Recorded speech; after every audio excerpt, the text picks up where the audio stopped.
নমস্কাৰ বন্ধুসকল, মই doctor Tamagna Das, internal medicine consultant and cardio diabetic at Medcare clinic Bongaigaon. আজি অলপ হাৰ্ট ফেইলিয়াৰ ওপৰত কথা পাতিব খুজিছোঁ। চ' হাৰ্ট ফেইলিয়াৰ কওঁতে আমি কি বুজি পাওঁ যে আমাৰ হাৰ্টৰ কাম কি? হাৰ্টে এটা হ'ল পাম্প, ই ব্লাডটো পাম্প কৰে যাতে গোটেই শৰীৰত আমি আমাৰ ব্ৰেইন, কিডনি আৰু যিবিলাক আমাৰ ইম্পৰ্টেণ্ট অৰ্গেনছ আছে তাতে অক্সিজেন কঢ়িয়াই ল'ব পাৰে আৰু আমাৰ নৰ্মেল যোনটো ফাংচন, গোটেই অৰ্গেনকেইটা নৰ্মেলি ফাংচন কৰি থাকে। চ' ই কামটো হাৰ্টে যেতিয়া ভালকৈ কৰিব নোৱাৰে তাকে হাৰ্ট ফেইলিয়াৰ বুলি কোৱা হয়। এতিয়া যদি আমি ক'ব যাওঁ, হাৰ্ট ফেইলিয়াৰৰ আপোনাৰ 4টা ষ্টেজ থাকে। Stage A, B, C, D অৰ 1, 2, 3, 4। তো আমি আমাৰ মনত কি পৰে যে হাৰ্ট ফেইলিয়াৰ মানে মানুহে উশাহ ল'ব পৰা নাই, ভৰি ফুলিছে, এইবোৰ যিবিলাক লক্ষণ। চ' এই লক্ষণবোৰ যেতিয়া ডেভেলপ হয়, পেচেণ্ট অলৰেডি ষ্টেজ 3 বা ষ্টেজ Cত আছে। তাৰমানে 2টা ষ্টেজ আছে, ষ্টেজ A আৰু B, যিকেইটা আমি একচুৱেলি মানুহৰ কোনো লক্ষণে নাথাকে।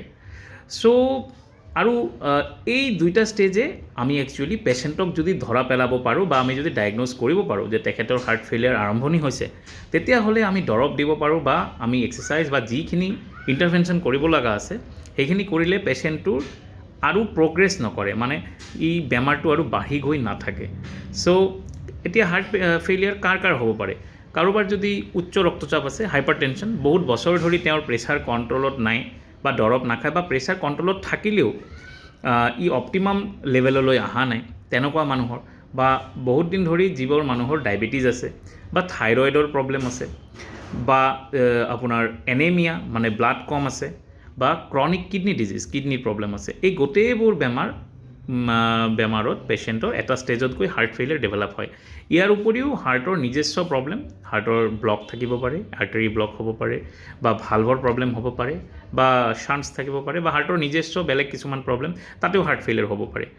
বা কিছুমান ঔষধ খাই আছে লং টাৰ্ম, সেইবিলাকতো লাহে লাহে বা বেলেগ আৰু বহুত বেমাৰ আছে য'ত হাৰ্ট ফেইলিয়াৰ হ'ব পাৰে।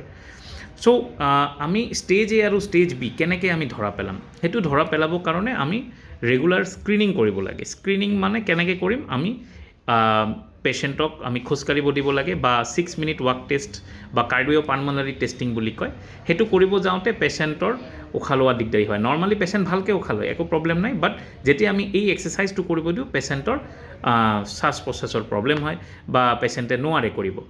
আৰু যদি আমাৰ লগত ইক'কাৰ্ডিঅ'গ্ৰাফি এভেইলেবল আছে, তেনেহ'লে এই ৰিস্ক থকা পেচেণ্ট যিবিলাক বহুত বছৰ ধৰি হাইপাৰ টেনশ্যন আছে, ডায়েবেটিছ আছে বা কিডনি ডিজিজ আছে, সেই পেচেণ্টবোৰৰ আমি লক্ষণ হোৱালৈকে ৰখি থাকিব নালাগে।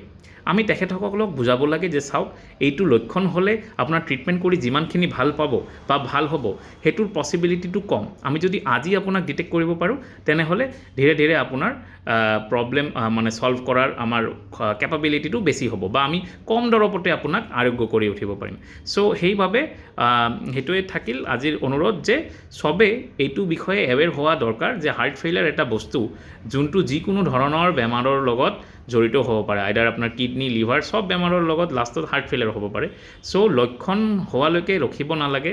আপোনাৰ যদি প্ৰেছাৰ আছে বা ডায়েবেটিছ আছে বা থাইৰয়ডৰ প্ৰব্লেম আছে বা বেলেগ প্ৰব্লেম আছে, আজি আহক আপোনাৰ কাৰ্ডিঅ'পালমোনাৰী টেষ্টিং এণ্ড আপোনাৰ আমি ইক' কৰি পেলাই আপোনাৰ বস্তুটো জানিব পৰা যায়। ধন্যবাদ।